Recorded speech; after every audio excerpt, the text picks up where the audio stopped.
Mbah Hasan Besari merupakan wali yang memiliki keramat sakti yang tinggal di lereng Gunung Lawu. Keramat wali sakti yang dimiliki Mbah Hasan Besari dan juga kealimannya dalam ilmu agama membuat dirinya memiliki banyak murid dan juga santri. Mbah Hasan Besari, sang wali sakti, menjadi salah satu tokoh penting dalam proses penyebaran Islam di wilayah sekitar lereng Gunung Lawu.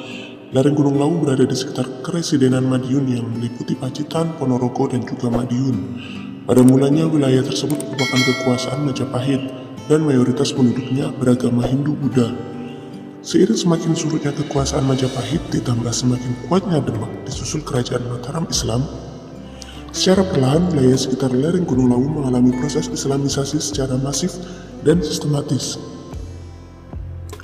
Tokoh kunci dari proses penyebaran tersebut adalah Mbah Hasan Besari dan pesantren Gebang Tinatar yang didirikan olehnya.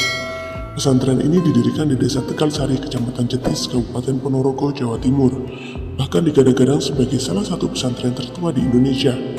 Pada masa awal abad ke-18 Masehi, ribuan santri merupakan sebuah jumlah yang sangat fantastis sekaligus menampakkan betapa besarnya pengaruh Mbah Hasan Besari bagi lingkungan sekitar.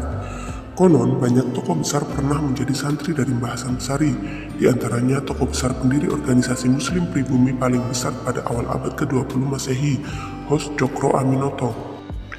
Kemudian pujangga Jawa paling legendaris Raden Ngabehi Ronggowarsito, yang suatu waktu dipesantrenkan oleh keluarganya di Keraton Surakarta kepada Mbah Hasan Besari.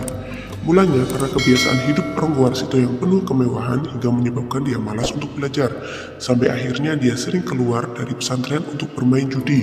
Pada suatu waktu bahkan uang sakunya sampai habis dan 2 kudanya juga sudah habis terjual. Sampai akhirnya Ronggowarsito kabur dari pesantren. Namun setelah itu dia kembali ke pesantren dan diberikan hukuman puasa 40 hari dan hanya boleh berbuka dengan sebiji pisang. Ronggowarsito diarahkan harus berzikir kepada Allah sampai akhirnya Ronggowarsito menjadi sosok penyair besar.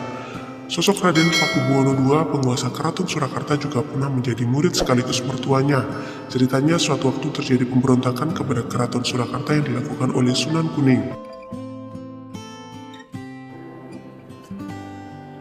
Penyerangan tersebut memaksa Pakubuwono II meninggalkan keraton dan melarikan diri ke wilayah sekitar lereng Gunung Lawu.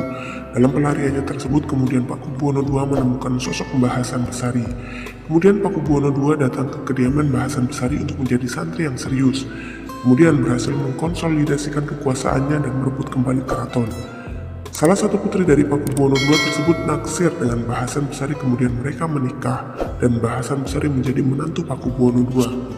Setelah itu kemudian daerah pesantren Gebang Tinatar Tegal Sari yang didirikan Mbah Hasan Besari diberikan status daerah perdikan yang bebas pajak. Dari berbagai kisah tersebut menampakkan betapa besarnya peran Kiai Hasan Besari beserta pesantrennya dalam menyebarkan agama Islam di sekitar lereng Gunung Lawu. Islamisasi tersebut berhasil mempengaruhi mulai rakyat biasa dan tokoh-tokoh besar pada zamannya untuk menjadi bagian dari proses penyebaran Islam. Wallahu a'lam bishawab.